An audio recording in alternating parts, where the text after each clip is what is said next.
Hello everyone, welcome to Singapore kitchen. நம்ம இன்றைக்கி ஒரு மட்டன் குருமா எப்படி செய்யுதுன்னு பார்க்கலாம். அதுக்கு ஒரு 1/2 கிலோ மட்டன் எடுத்துகிட்டு ஒரு குக்கரில் ஆட் பண்ணி 1 ஸ்பூன் மஞ்சள் தூள், 1 கப் தண்ணி ஆட் பண்ணி 4 விசில் விட்டு வேக வச்சிடணும்.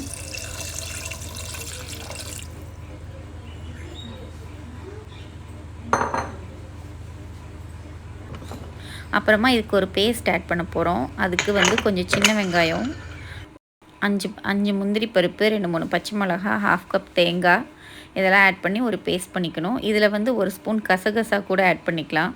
பச்சை மிளகா உங்களோட டேஸ்ட்டுக்கு தகுந்த மாதிரி ஆட் பண்ணிக்கோங்க.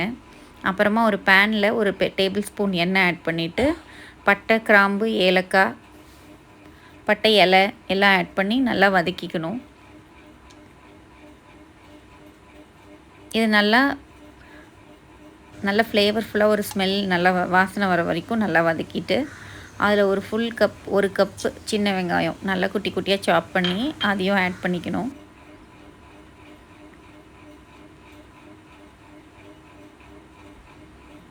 சின்ன வெங்காயம் தான் இந்த கிரேவிக்கு ரொம்ப டேஸ்டியாக இருக்கும்.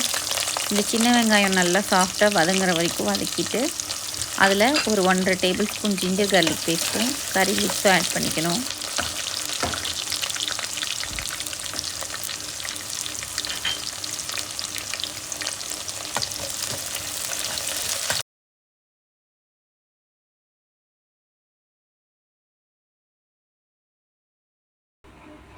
இந்த இஞ்சி பூண்டு பேஸ்ட் நல்லா பச்சை வாசனை போகிற வரைக்கும் வதக்கிடணும்.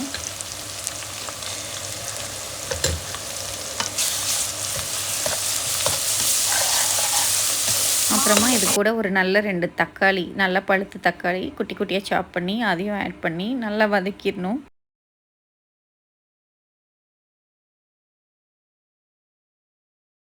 இதில் 1 ஸ்பூன் மிளகாய்த்தூள், ஒரு சின்ன ஸ்பூன் மஞ்சள் தூள் எல்லாம் ஆட் பண்ணி அதையும் மிளகாய்த்தூள் என்னோடது ரொம்ப காரமான மிளகாய்த்தூள், அதனால் நான் கம்மியாக போடுறேன். உங்களுக்கு தேவையான அளவு ஆட் பண்ணிக்கோங்க.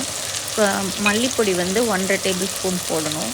இதையும் நல்லா வதக்கி ஒரு நல்ல பேஸ்ட், நல்ல ஒரு கிரேவி மாதிரி ப்ரிப்பேர் பண்ணிக்கணும்.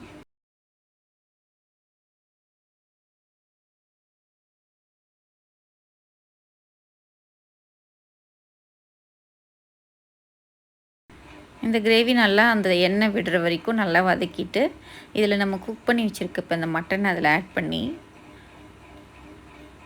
1 கப் தண்ணி ஆட் பண்ணி நல்லா கொதிக்க விட்டுறணும்.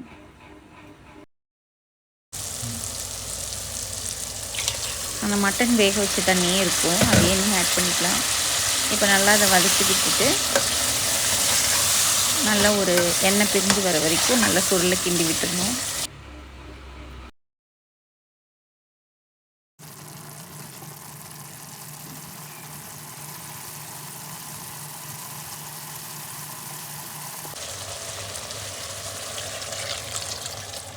இப்போ இந்த கிரேவிக்கு தேவையான திக்னஸ்க்கு உங்களுக்கு எவ்வளோ திக்னஸ் வேணுமோ அவ்வளோ திக்னஸ்க்கு தண்ணி ஆட் பண்ணிக்கலாம். நான் ஒரு 1 கப் ஆட் பண்ணுறேன்.